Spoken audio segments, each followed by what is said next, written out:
The upcoming 007 First Light James Bond game coming from IO Interactive, which is probably best known for their Hitman series, is looking like it's going to be an absolute disaster. Between the dead giveaways of the woke art of the characters looking unattractive as possible, and the interviews that are now surfacing from the developers who are trying to create a game for the modern audience.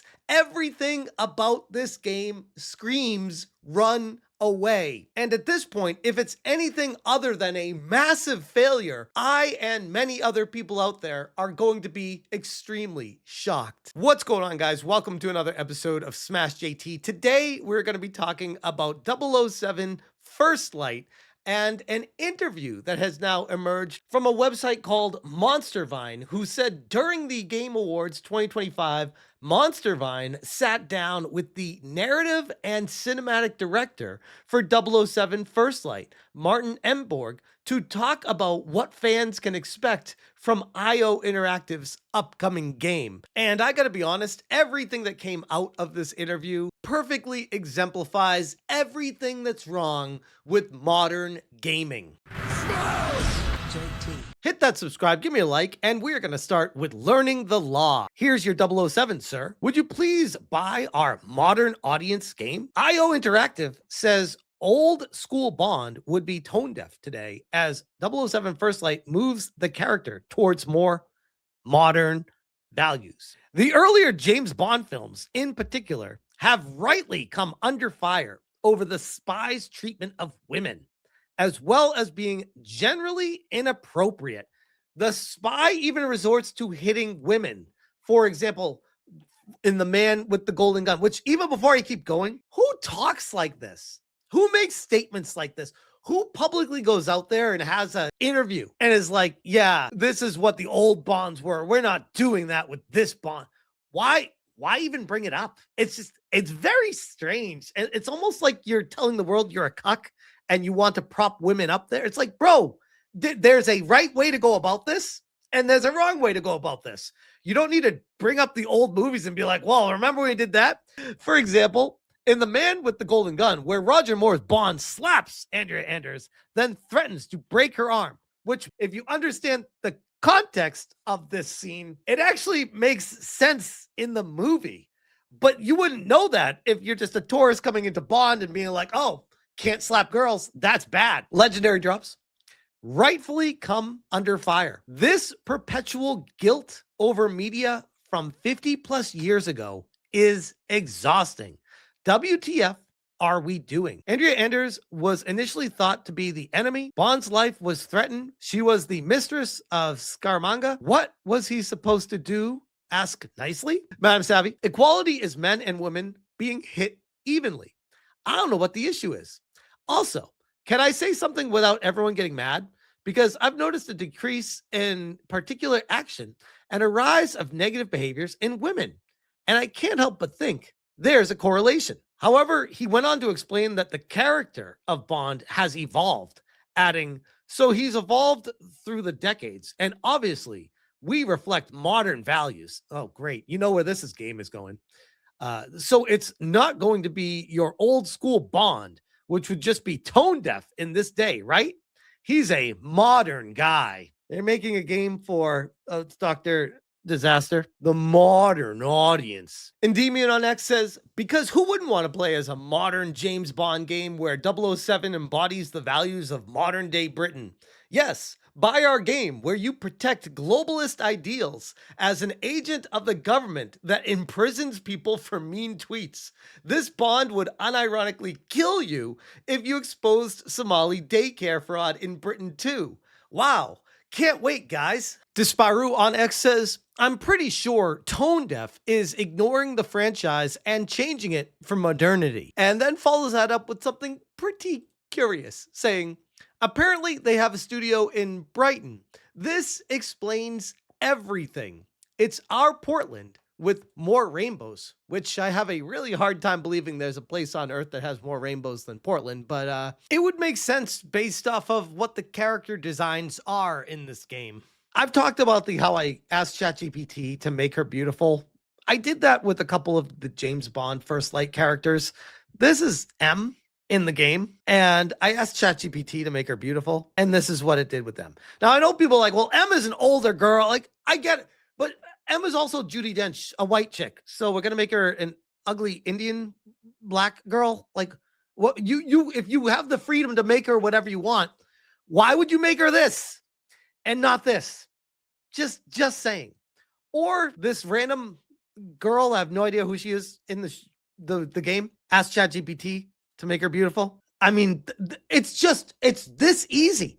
Learning the Law Anonymous, a new James Bond game, and it shows the characters that are in it, and then underneath, like you see, it's as British as a walk in London. Severus Judd. Imagine telling this Bond he now answers to a black woman and an Indian woman and has to be warned not to flirt with his assistant. This is not James Bond. It's a complete joke and an insult to the author and the legacy of the franchise, which honestly, I agree with. The direction that they're going with Bond goes completely away from who he was.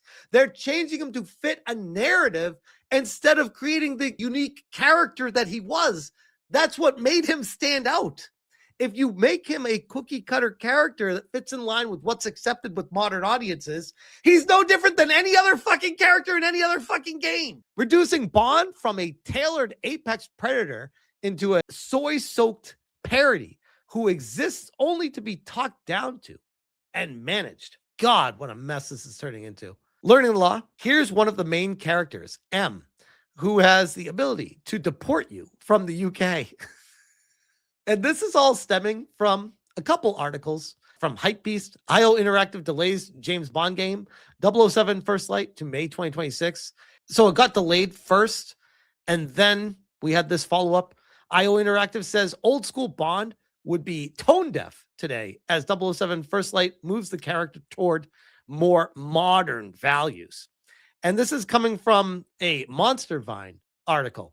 And it was this portion right here that got everyone really fired up because they're talking about, oh, what makes Bond memorable is people that he has around them. What I think is so fun this time is that Bond origin story. So you really get to tag along as this young guy steps into this, world of shadows. So this is a Bond origin story, yet we're supposed to remove all the stuff that made Bond who he was. That's not going to make any sense in the context of what James Bond is. Bond is known for being a smooth talker and at times a womanizer.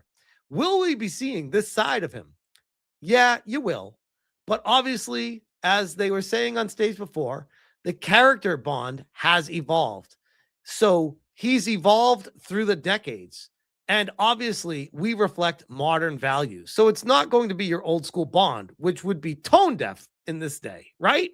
He's a modern guy. Can you share some insight into Lenny Kravitz's character? And so they don't even follow up on this, which is crazy. This is like a wild answer to be like, okay, anyway, next question. What even is this interview? It's almost like they sent them a bunch of questions and they just responded with a bunch of answers. But my goodness, IO Interactive has a major problem on their hands.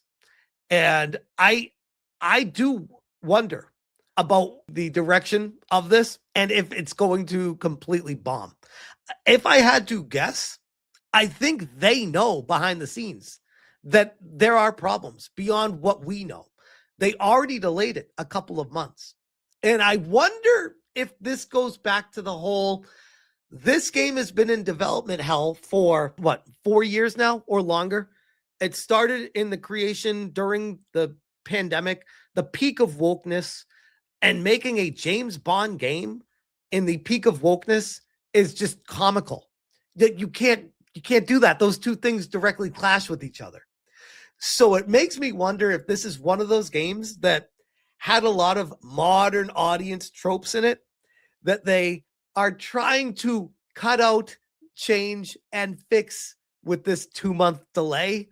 I don't know if that's enough time to do any of that stuff, but my goodness, it almost feels to me like that's what they're doing right now. because the game itself is concerning me. There's no like hope to it.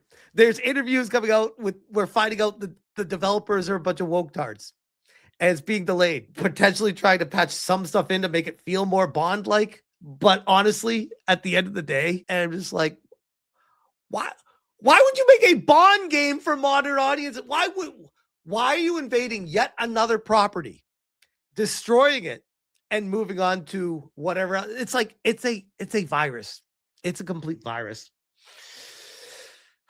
But I gotta be honest, guys, I'll leave it at this.